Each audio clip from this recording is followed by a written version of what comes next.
देखिए, पाकिस्तान के कब्जे वाले कश्मीर में आजादी के लिए जनक्रांति का आगाज हो चुका है। मुजफ्फराबाद मार्च में सिर्फ 48 घंटे बचे हैं।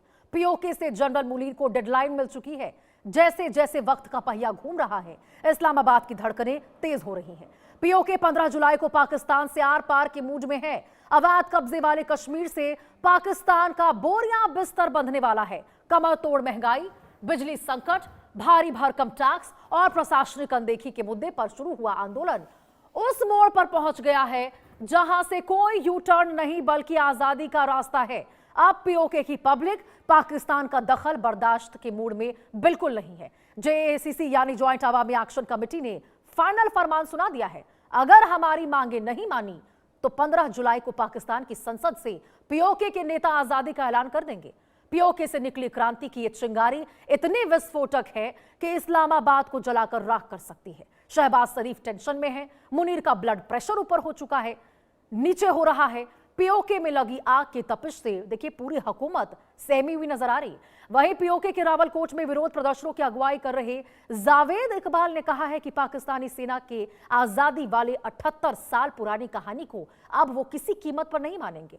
जावेद इकबाल ने शहबाज शरीफ और 80 मुनीर की पोल खोलते हुए कहा है कि आपने 78 साल तक हमें कश्मीर को आजाद कराने का चूरन बेचा है, लेकिन अब हम इसे नहीं खरीदेंगे।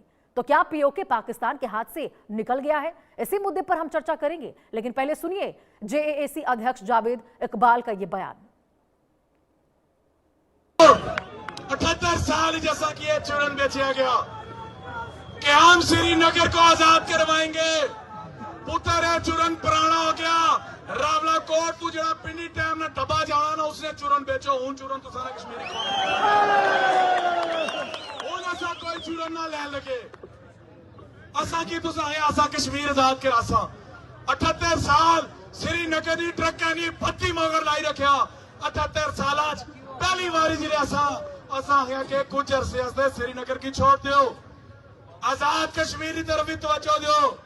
जिसकी तुसा आजाद आने हो असा ते कौन आने सा ये आजादी है। लोगो आटा मंगया ता कोली, बिजली मंगी ता कोली, पानी मंगया ता कोली, हुक्मरानी मंगी ता कोली, लेकिन उन कोली खाली खान न लगे।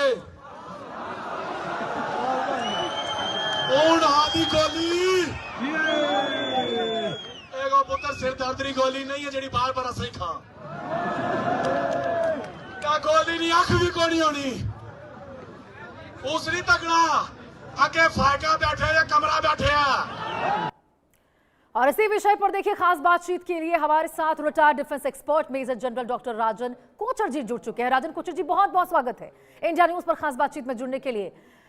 राजन कोचर जी, ये जो जेएसीसी अध्यक्ष के बयान निकलकर सामने आए हैं, 15 जुलाई को क्या होगा पाकिस्तान के साथ? क्योंकि अब पाकिस्तान और मुनीर के जो कत्लेआम किए गए हैं, अब पाकिस्तान को, पीओके को ये नामंजूर नजर आ रहा है। और 78 साल के बाद ही सही, कम से कम पीओके को आभास तो हुआ कि अब तक उनको चूरन ही खिलाया जा रहा था कश्मीर को आजादी दिलाने के नाम पर भारत से, और आखिरकार आंखें खुल गई इनकी। जैन रोशनी जी, और ये बहुत इंपॉर्टेंट मुद्दा है बिकॉज भारत के बॉर्डर के ऊपर है ये पूरा एरिया। और पाकिस्तान के लिए बुरी खबर इसलिए है क्योंकि पाकिस्तान में ये एक अकेला इसको मुद्दा नहीं हो रहा है, बिकॉज आप जानते हैं बलूचिस्तान की क्या हालत है। और तहरीक-ए-तालिबान पाकिस्तान ने नाक पे दम किया हुआ है पाकिस्तान आर्मी का। और आप खैबर पख्तूनख्वा का भी आप जानते हैं कि वहाँ भी एजिटेशन है। तो पाकिस्तान की फौज के लिए अब 3 फ्रंट खुल चुके हैं। और पीओजेके की जब हम बात करते हैं तो पहले अगर मैं इसको फॉलो कर रहा था 2 साल पहले से, ये आपका अनरेस्ट मैं देख रहा हूँ, वो इस इंटेंसिटी और इस तेजी से नहीं बढ़ रहा था। आज हम देख रहे हैं ये इसको मुजफ्फराबाद अकेला नहीं है, कोटली है, रावलकोट है, मीरपुर है, अब ये फैल रहा है। और ये इसको लोगों का गुस्सा सड़कों पे आता दिखाई दे रहा। हम देख रहे हैं कि इसको पहले कुछ महंगाई की वजह से एजिटेशन हो रहे थे, बट अब जो है, अब वो चाहते हैं कि उनकी एक अपने स्टेट में उनकी पहचान हो। अभी क्या हो रहा है कि इस्लामाबाद हर एक चीज इंटरफेयर कर रहा है। अब आप 12 सीट्स भी देखिए उनके असेंबली में रिजर्व कर दी। वहां पे इसको रेफ्यूजीज के लिए जो आएंगे इस्लामाबाद से या कहीं और से आएंगे, तो अब लोगों अपनी रिप्रेजेंटेशन चाहते हैं। दूसरा, इसको लोगों ने रियलाइज किया है कि पाकिस्तान की जो एडमिनिस्ट्रेशन है और पाकिस्तान की गवर्नमेंट है, वो हद से ज्यादा इंटरफेयर करती है उनके इंटरनल अफेयर्स में, उनके पॉलिटिकल अफेयर्स में।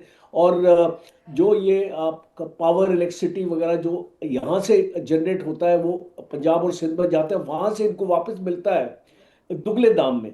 तो ये सारे जो मुद्दे, अनएम्प्लॉयमेंट बहुत ज़्यादा हो चुकी है, यहाँ पे इन्फ्लेशन हो गया, और जो इनको सब्सिडीज देते थे आप, जैसे वीट हो गया, राइस हो गया, इनको सब्सिडीज मिलती थी, उसको भी कम कर दिया है गवर्नमेंट ने। तो ये एक बहुत गुस्सा दिखाई दे रहा है। और पहले जेएसी जो ये एक इनकी पार्टी है, ट्रेडर्स की पार्टी है, ये एक एक ग्रुप है, ये पहले चुप था, मीन्स ये कोई एक फोर्स के साथ आगे नहीं निकला था। आज हम देख रहे हैं कि जेएसी का जो गठन हुआ और जिस तरीके से उसको मजबूती मिल रही है, उसको एक आवाज मिल रही है। आज लोगों की आवाज वो पहुंचा रहे हैं पूरे पाकिस्तान में। और मुझे लगता है बिल्कुल कि कोचर जी, और देखिए यहाँ पर संसद में जो 15 जुलाई को कहा जा रहा है कि भाई हम 48 घंटे का तुम्हारे पास अल्टीमेटम है, यानी कि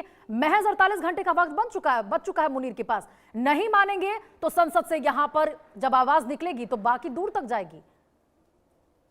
देख, इसको जनरल मुनीर के लिए बहुत बड़ी चुनौती है। और अगर आपने एक रिपोर्ट भी देखी होगी, कुछ दिन पुरानी रिपोर्ट है, जिसमें पाकिस्तान भारत के बॉर्डर पे, जो पीओजे के साथ बॉर्डर है इनका, वहां पे स्मार्ट फेंसिंग लगा रहा है। और इस तरीके की 1.5 लाख सैनिक बॉर्डर पे इसने वहां पे तैनात किए हैं, और पीओजे के, आजाद कश्मीर जिसको ये बोलते हैं। और पीओजेके का जो आपका एरिया है, मैं आपके व्यूज को भी बताना चाहूंगा कि गिलगित बल्किस्तान को इंक्लूड करता है। अब पाकिस्तान पीओजेके को अपना आजाद कश्मीर ही समझता है, बट वो आजाद कश्मीर अकेला नहीं है, गिलगित बल्किस्तान का भी एरिया। इसीलिए चाइना भी बहुत कंसर्न है इस आंदोलन से, क्योंकि चाइना का सीपेक जो प्रोजेक्ट है वो गिलगित से निकलता है और उसको आगे जाता है, और एक बहुत सेंसिटिव एरिया है क्योंकि ये काराकोरम वैली को जोड़ता है। तो मैं मानता हूं कि जनरल मुनीर के लिए सबसे बड़ी चुनौती होगी इस एरिया को कंट्रोल करना।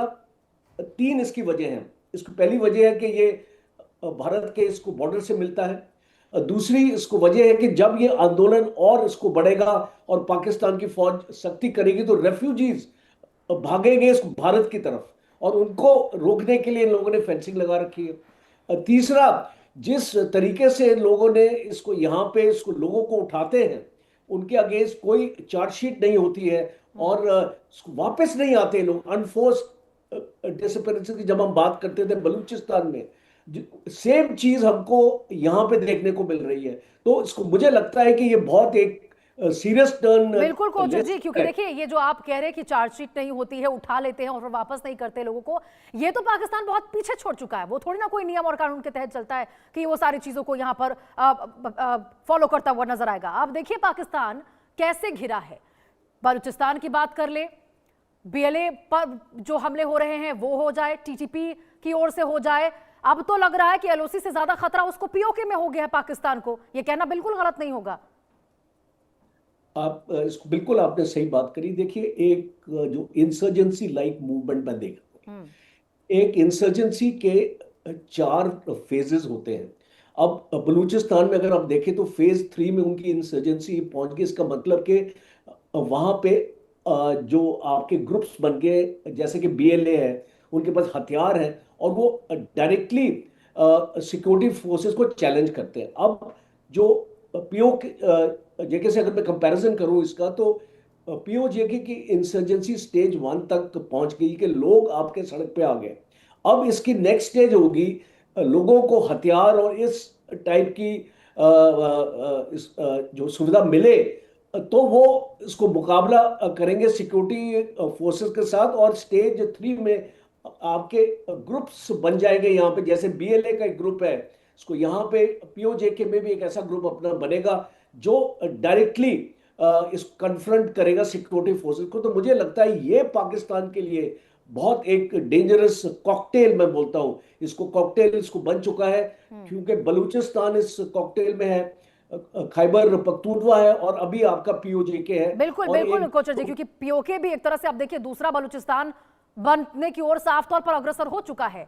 मतलब देखिए अध्यक्ष की बातें हमने सुनी, कैसे खुलेआम, मतलब लग रहा है कि अब बिल्कुल नामंजूर है उन लोगों को उनका अत्याचार।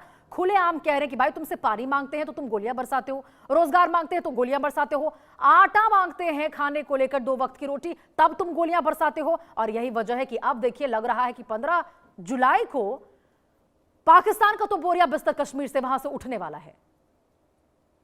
देखिए बहुत ये सिचुएशन टेंस हो रही है। अब देखिए अब इसको 15 जुलाई का इसको वेट कर सकते हैं, बिकॉज वहां पे इस एजुटेशन को और एक मजबूती दिखाई देती है मुझे। और जो ये 3 बेसिक मुद्दे हैं, रोटी कपड़ा मकान, अगर हम इसकी बात करें तो इसको यहाँ पे अगर आप एनालाइज करें तो पीओजेके में यहीं पर जो इनको इस ये चीज भी हासिल नहीं हो रही है, और ये अपने बेसिक राइट्स के लिए लड़ रहे हैं। आप इनके ऊपर एहसान नहीं कर रहे। अगर पाकिस्तान की गवर्नमेंट सोचती है कि हम एहसान कर रहे हैं यहाँ के लोगों पे, आप एहसान नहीं कर रहे। आपकी इसको गवर्नमेंट का एक एक फर्ज बनता है, एक रिस्पॉन्सिबिलिटी बनती है। जब आपके पास अथॉरिटी है, अथॉरिटी के साथ रिस्पॉन्सिबिलिटी भी आती है, और वो रिस्पॉन्सिबिलिटी आप पूरा नहीं कर पा रहे हैं, बिकॉज आप एक डिस्क्रिमिनेशन ला रहे हैं इनमें। आप इसको देखिए, आप इस पाकिस्तान आर्मी में देखिए, पंजाबीज डोमिनेट करते हैं पाकिस्तान आर्मी को। अगर आप पाकिस्तान एडमिनिस्ट्रेशन में भी देखें, उनके सिविल सर्विसेज में भी देखें, तो पाकिस्तान डोमिनेट करते हैं। अब इसको यहाँ के लोगों की रिप्रेजेंटेशन कहाँ है? उनकी ना तो गवर्नेंस में है, ना तो पाकिस्तान आर्मी में है। तो इसीलिए उनको इसको नाराजगी है आपसे। और अगर आप इस नाराजगी को नहीं दूर करेंगे, जो हम देख रहे हैं कि जो ये एक रुख इन लोगों ने लगा लिया कि इसको कुचलना है, इस मूवमेंट को खत्म करना है, इनके लीडर्स को जेल में डालना है, अगर आप ऐसे करेंगे तो ये इसको बिल्कुल मूवमेंट कोचर और जी, भी क्योंकि आगे देखिए नाराजगी